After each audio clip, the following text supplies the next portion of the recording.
Okay, we're back with questions to be asking and finding out before you purchase in a complex of a condominium association. And this one is, how many units in the complex are owner occupied? Meaning, how many unit owners actually live in their unit and they're not renting them out? It's a critical question to ask, because if you're going to buy in a complex which has a very high rental occupancy, do you really want to live there with a lot of renters there? I mean, you're buying a property. Do you want to buy in a property complex where there are a lot of renters? And secondly, it may be difficult to obtain financing in a loan if there's a high level of rental.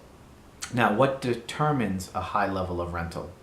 Well, that number has been changing, time to time based upon lending guidelines. So I don't want to say a number here because it may not be accurate when you're watching this. So you want to talk to your lender about that. But I find that, in the larger complexes of, 20 units or more, personally, I think, less than 20% rental is a good idea. All right. That would be 80% owner occupancy. As you get beyond 20%, the complex might take on a different feel. You might see less care towards the property by the renters.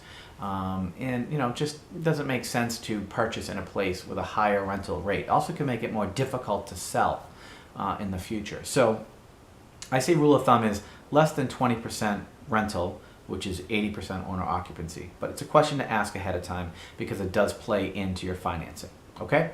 We'll see you on the next question.